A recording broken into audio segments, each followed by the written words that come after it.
The issue at hand presently is the motion of impeachment of the Deputy President of our Holy Republic of Kenya, Mr. Gachagua.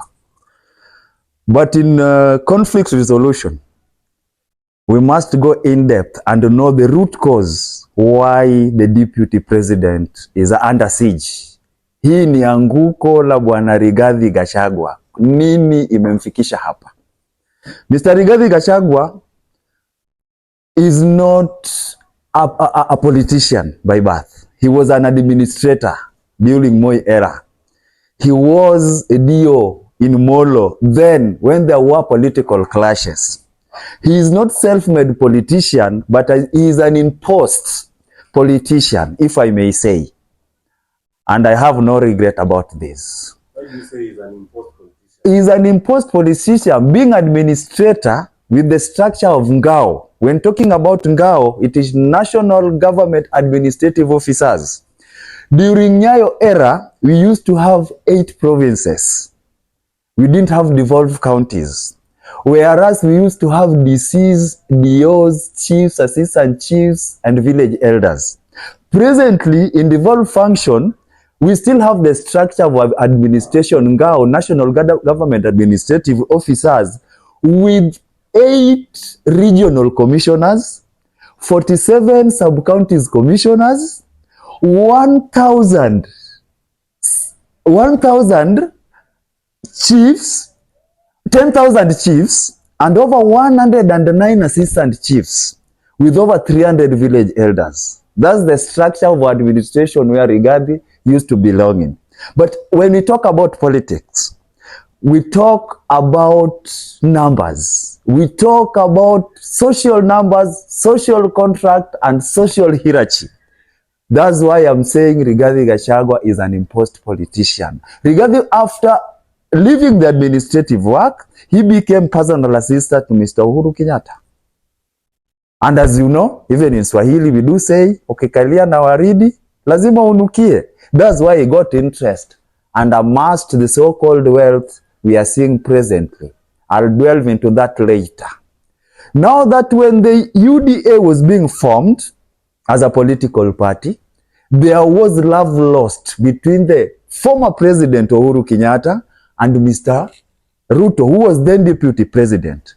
And it is in public domain that in Kenya, we used to have vice president until 2010, when we had the Progressive Constitution 2010.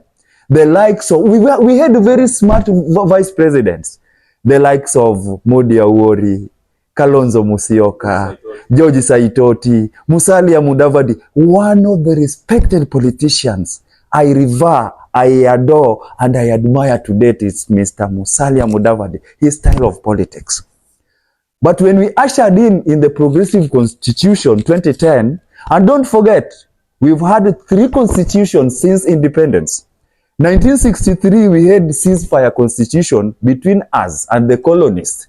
We had to shelve our weapons for us to get a truce, and we were given our flag to rule ourselves. Comes 1992, we had what we called stopgap constitution. When we were ushering to multipartism, we had Bomas draft, we had got Katiba draft, the likes of Yash Palgai. The stopgap meant that he had some lacuna, some loopholes, but we promised to amend it. Then came 2010, we had a progressive constitution which gave us a lot of freedom and liberation. 3/4 of 2010 constitution depends on the bills of rights. That's why even today there are no torture in police chambers. We have got correctional centers instead of prisons. We have got freedom of expression, freedom of speech, freedom of worship. And that's why we do demonstrate, we do picket. Lakini kwa nchi zetu jirani like Uganda, Tanzania, huwezi ukaandamana. Uliona juzi kilichofanyika Tanzania. So when tulipobadilisha katiba 2010, tukaamua tusiwe na makamu wa rais, tukawa na naibu wa rais. This is where the hell broke loose. Cause naibu wa rais haendi kwa debe. Yeye anachaguliwa, anateuliwa, achaguliwi, anateuliwa na incumbent president. You saw during Uhuru, when they had Jubilee Alliance, TNA and URP, they merged as a political vehicle to ascend to power. But immediately there was love lost, because then the current president was deputy president. He was trying to boss around his boss, and they fell apart. Everybody knows what transpired. And then came now Rigiji with Ruto. They formed UDA. They swore before us at Kasarani, I'll not allow my deputy to undergo what I underwent. Will not use police state, to terrorize my citizens. We are promising bottom-up approach. He was promising heaven while he could even deliver earth.